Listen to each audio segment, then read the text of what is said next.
അമ്മേ,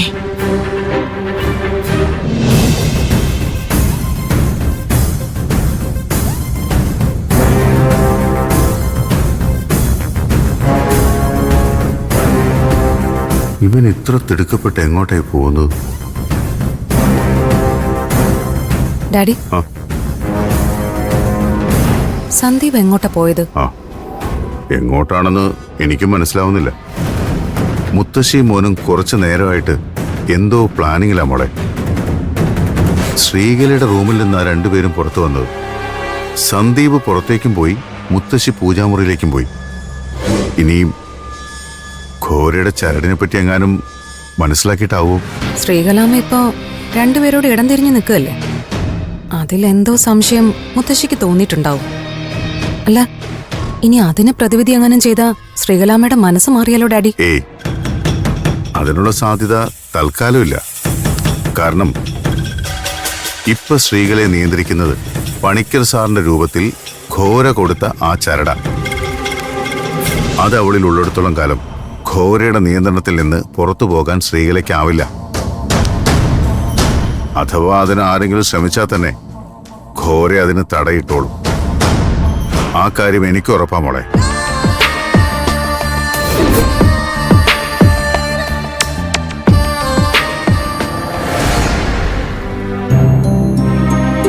അമ്മേ, മഹാമായേ, എന്റെ മൂകാംബികാ ദേവി,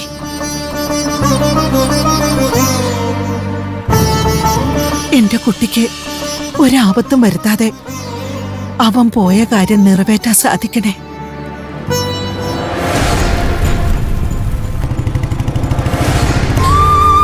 അവിടുത്തെ സന്നിധിയിൽ പൂജിച്ച ചരടും കുങ്കുമവും ഒരു കുഴപ്പവും കൂടാതെ ശ്രീകലയ്ക്ക് നൽകാൻ അവസരം കൊടുക്കണേ ദേവി.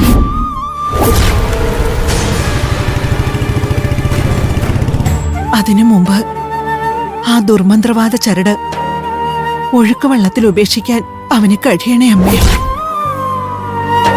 എല്ലാം മംഗളമായി നടത്തിത്തരണേ ദേവി, മഹാമായേ, അമ്മേ.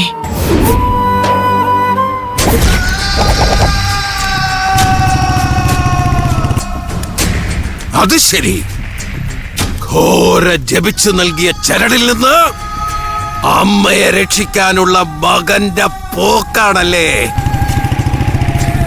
എങ്കിൽ ആദ്യം നീ തന്നെ പോയി രക്ഷപ്പെട്.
എഴുന്നേക്ക്.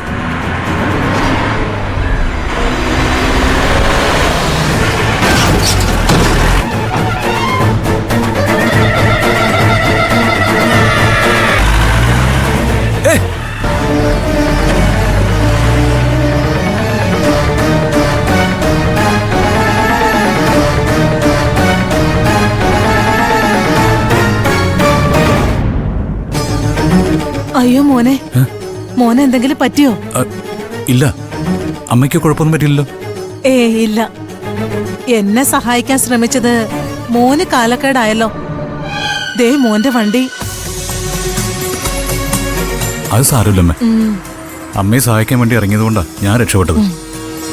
അല്ലെങ്കിൽ ആ വണ്ടി എന്നെ ഇടിച്ചു തെറിപ്പിക്കുമായിരുന്നു. കുറച്ചു നേരമായി ആ വണ്ടി എന്റെ പിന്നാലെ ഉണ്ടായിരുന്നു. അയ്യോ, അതെയോ? എന്നിട്ടും എന്താ ശ്രദ്ധിക്കാതിരുന്നത്? അത് പോട്ടേന്ന് വിചാരിച്ചൂടായിരുന്നോ? അതല്ലമ്മേ, ഞാൻ അത്യാവശ്യമായിട്ട് മുത്തശ്ശി പറഞ്ഞയച്ചൊരു കാര്യത്തിന് വേണ്ടി പോവുമായിരുന്നു. ഓ, അപ്പൊ അതിന്റെ തിരക്കിലായിരുന്നു അല്ലേ? ആ. അല്ല, മുത്തശ്ശിക്ക് എന്താ ഇത്ര അത്യാവശ്യമായിട്ട് ചെയ്തു കൊടുക്കാനുള്ളത്? എന്താ, എന്നോട് പറയാൻ ബുദ്ധിമുട്ടുണ്ടോ? എങ്കി വേണ്ട, ഞാൻ ചോദിച്ചൂന്നേ ഉള്ളൂ. ഏയ്, ബുദ്ധിമുട്ടൊന്നുമില്ല. എന്റെ അമ്മ എവിടുന്നോ കൈ കെട്ടിയ ഒരു കുഴപ്പം പിടിച്ച ചരട് ഒഴുക്കുവെള്ളത്തെ കൊണ്ട് ഉപേക്ഷിക്കാൻ മുത്തശ്ശി എന്നെ പറഞ്ഞു വിട്ടതാ. അതിനുവേണ്ടി പുഴയുടെ തീരത്തേക്ക് പോവായിരുന്നു ഞാൻ. അപ്പൊ വെറുതെ അല്ല ഇതുപോലുള്ള അപശകുനങ്ങളിൽ ചെന്ന് പെടുന്നത്. അതെ, ഇനി അധിക നേരം ആ ചരട് കൈവച്ചോണ്ടിരിക്കണ്ട. അതും കൊണ്ട് ഇനി വണ്ടിയിൽ പോകുകയും വേണ്ട. ദേ, ഈ കാണുന്ന വഴിയിലൂടെ താഴേക്ക് പോയാ പുഴയുടെ തീരത്തെത്താം. കയ്യിലിരിക്കുന്ന ചരട് വേഗം കൊണ്ടുപോയി അവിടെ ഒഴുക്കിക്കോളൂ. ആ, ശരി. കുട്ടി, അത് പിന്നെ ആവാം. ആദ്യം കയ്യിലെ ചരട് കൊണ്ടുപോയി പുഴയിൽ ഒഴുക്കിയിട്ട് വരൂ.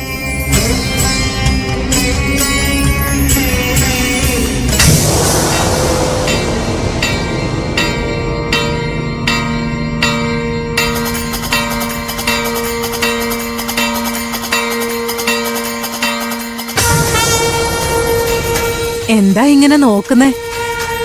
അല്ല, അമ്മയെ എവിടെ കണ്ട് ഒരു പരിചയമുള്ളതുപോലെ. അതെവിടെ വെച്ചാണെന്ന് ഓർക്കായിരുന്നു. അതൊക്കെ പിന്നെ ഓർത്തെടുക്കാം.